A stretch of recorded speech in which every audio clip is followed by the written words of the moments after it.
the thugs suddenly appeared and dragged the girl out.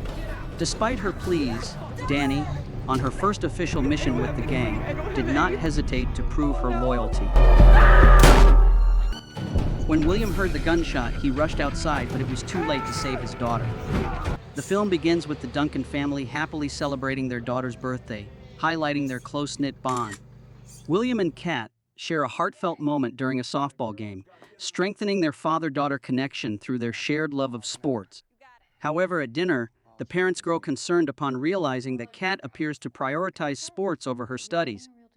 Despite their worries, Kat reassures them with confidence, insisting that she can manage both and is determined to win the upcoming game. At The Den, a strip club, the infamous Fetter Boys gang asserts its dominance, claiming the darkest corners of the establishment.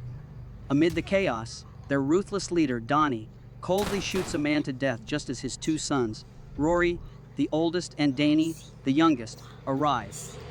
Witnessing the brutal scene, Danny boldly declares his readiness to join the gang's activities. In response, Donnie hands him his first gun, marking his initiation into a life of crime. Meanwhile, in stark contrast, the Duncan family returns home, basking in the joy of their victory. To celebrate, William and Kat decide to buy tacos, savoring the moment of triumph and togetherness. While waiting in the car, Kat is caught off guard as the Fetter Boys suddenly appear, dragging her out. Despite her desperate pleas and willingness to do anything to save her life, the gang shows no mercy, following their brutal initiation ritual. Danny, on his first mission to officially join the gang, doesn't hesitate to prove his loyalty. Without a second thought, he coldly takes her life. When William hears the gunshot, he rushes outside, but it's already too late to save his daughter.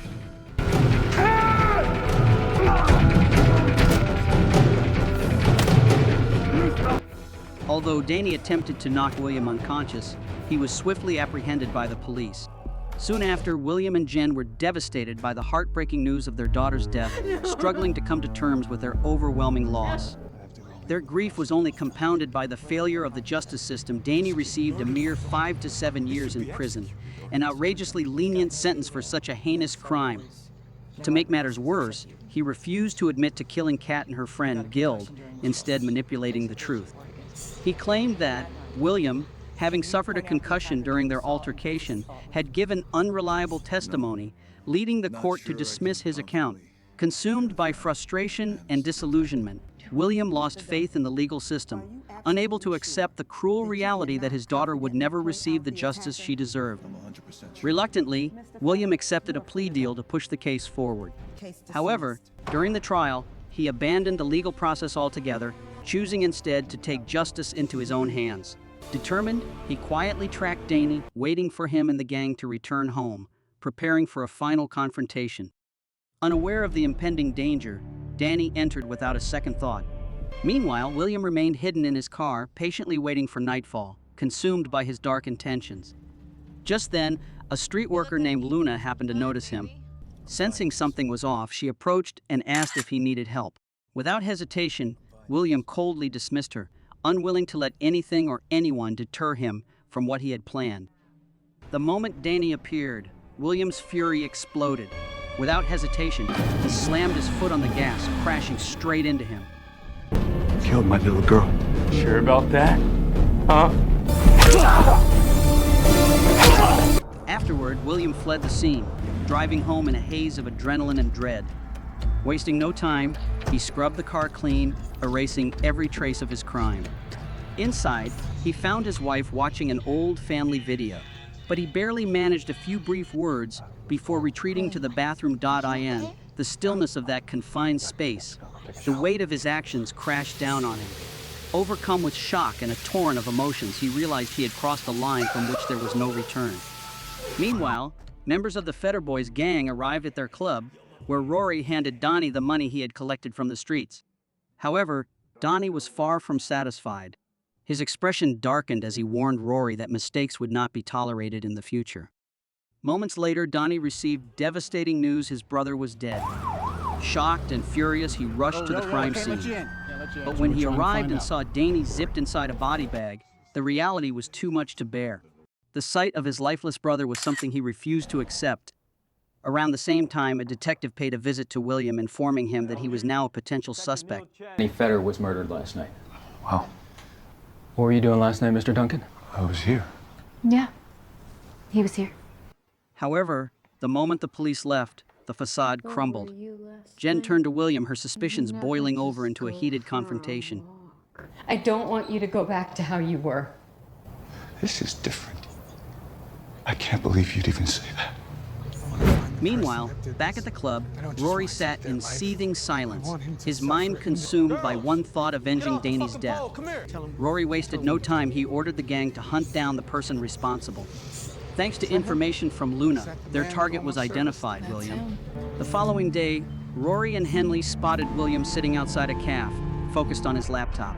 Seeing an opportunity, they moved in for an ambush. However, William's instincts kicked in. Sensing the danger, he reacted quickly and attempted to escape.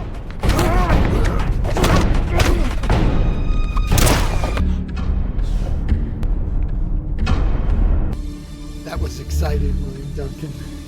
What are you watching? I want to watch you die. You killed my brother. I want revenge.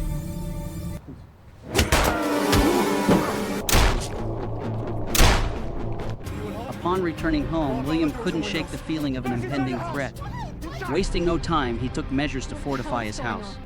Sensing the danger, J.Y. suggested reaching out to Chin for backup. Detective, What's up? I need to come to the house. Yeah, I'll be right there. William reached out to Chin, and they arranged to meet at the Duncan house. Once there, Chin didn't hold back. He admitted his suspicions about William's involvement, pointing out that it was William who had escalated the conflict with Rory in his quest for vengeance over Danny's death.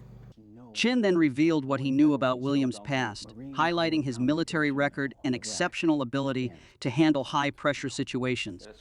Despite his doubts, Chin acknowledged William's argument. His priority was protecting his wife. That evening, William finally confessed to Jen, admitting that he had killed Danny as an act of revenge for their daughter's tragic death. Outside, someone threw a bottle, prompting the police car to speed away, unknowingly leaving an open path for Rory and Donnie. Seizing the opportunity, the two stormed into the house. Give me the phone. Thank you. Killed my son? That's just me.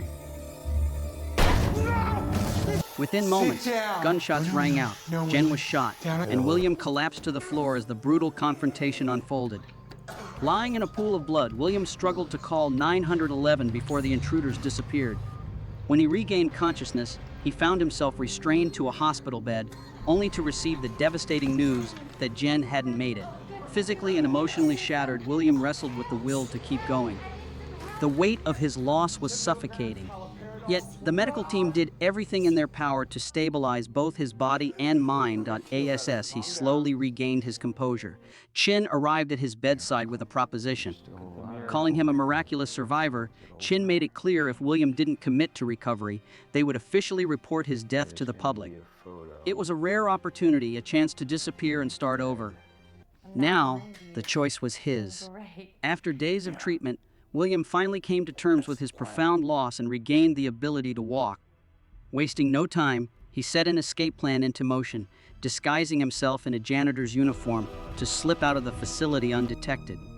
Once free, he made his way to a roadside motel, where he unexpectedly ended up sharing a room with Dante, whom he caught shoplifting. That's you. Plenty of trouble from what I can see.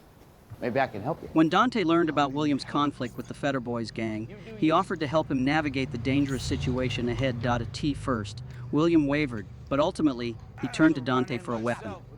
In his office, Dante proudly showcased an array of firearms, each one a testament to the violent world he navigated. As they talked, he recounted a past clash with the Feder Boys, an encounter that left him with a gunshot wound to the shoulder and took the life of his cousin. Fueled by their mutual hatred for the gang, Dante offered his help without hesitation. In the end, William left with more than just a gun. He stocked up on ammunition, picked out classic jackets from Dante's collection, and even secured a car, each piece falling into place, preparing him for the vengeance that lay ahead. At last, William ventured to a sprawling field, dedicating days to refining his marksmanship in preparation for the inevitable showdown with the Feder Boys. Each shot fired honed not just his aim, but his resolve. As the moment of reckoning drew near, he visited his family's graves, the weight of his grief pressing down on him, wounds of a husband and father that time had not healed. Every buried emotion, every unspoken word ignited his thirst for vengeance. When night fell, William set his sights on Zach, Rory's trusted right hand. Moving with silent precision, he slipped into Zach's residence like a shadow, ready to strike. William found Zach completely absorbed in a video game, oblivious to the danger lurking behind him.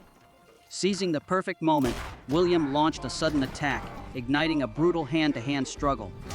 At first, Zach's sheer size and strength gave him the upper hand. But as the fight raged on, momentum shifted in William's favor. Beaten and desperate, Zach fell to his knees, pleading for his life for the sake of his daughter. But William's heart had long since hardened. Mercy was not an option. Hours later, the police arrived only to discover Zach's lifeless body, a chilling testament to William's relentless vengeance. Later, Chin arrived at Donnie's workplace to deliver a grim update. He warned that the conflict with William was far from over, highlighting William's direct involvement in the deaths of Rory's men. Speaking with urgency, Chin insisted he wasn't there as an enemy. He urged Rory to lay low, believing it was the only way to prevent further bloodshed. But the conversation quickly turned tense. The federal agents showed little interest in his advice, brushing off his concerns with indifference. Their focus remained unchanged, tracking down William at any cost. Outside, William spotted Chin leaving his hideout, instantly triggering suspicion. The realization that even those in power whom he once trusted were turning a blind eye to the crimes only deepened his fury. Consumed by betrayal and rage, William silently closed in on Chin, gripping the stolen police gun. Once inside, tensions erupted. William confronted Chin, his voice laced with accusation. He denounced Chin for his perceived betrayal, seething with resentment over his failure to protect the very community they had once fought to defend. Chin recognized the harsh reality despite his opposition to the corrupt system. The Feder gang remained untouchable, shielded from true accountability. The irony was glaring. William, fully aware of the inevitable escalation, warned Chin that a final reckoning was near. If Chin stood in his way, he wouldn't hesitate to kill him. Yet, in a rare moment of restraint, William assured him that until that day came, he would hold back. The next day, Donnie wasted no time. He ordered Rory to eliminate William once and for all. Without hesitation, they set their plan into motion and left without looking back. They had no idea that William was already one step ahead. Disguised as a drunk slumped in a parked car outside the club, he waited for the perfect moment. When the opportunity struck, he swiftly took down the guard without a sound and slipped inside, heading straight for Donnie's office. His sudden arrival sent Donnie into a panic. Sensing the inevitable, Donnie didn't beg or resist, he simply urged William to get it over with. But William wasn't there for a quick execution. Instead, he began speaking. This is what happens. How'd it feel when you killed my wife? Because I feel numb at the prospect of killing you. You know?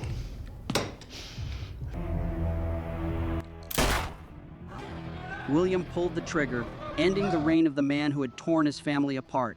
Calm and unshaken, William picked up Donnie's phone and dialed Rory. Hey. Hello, Rory. What'd you think? Did you kill him? Yeah. Change your plans. Get back to the club.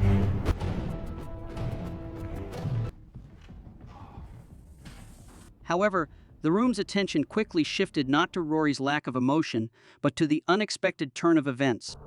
Suddenly, William's voice rang out over the club's speakers, confirming what they feared most. The chase between William and the Feder brothers erupted, though only William truly understood how stacked the odds were against him.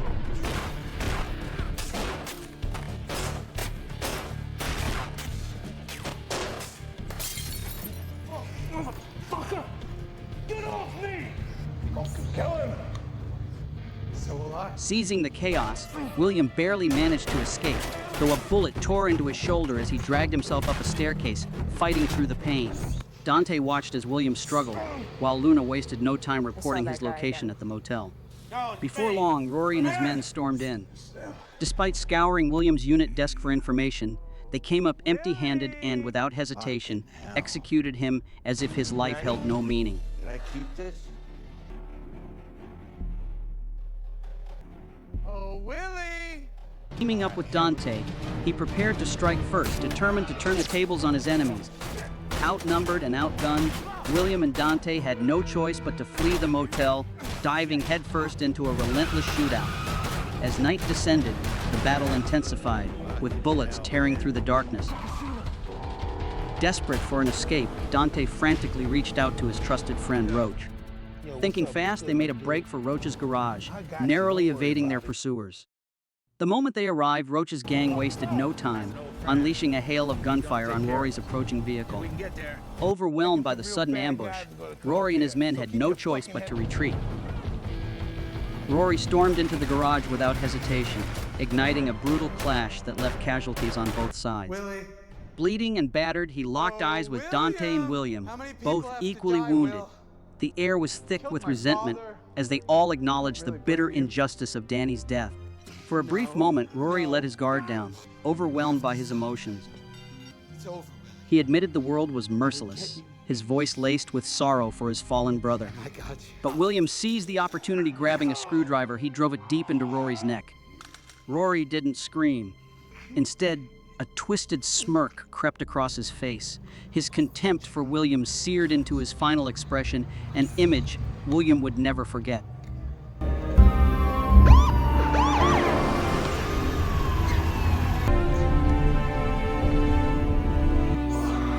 Welcome to the party, fellas. You got your guy. Can't have you die on me. You better arrest me. That's a lot of damage. I hope it was worth it.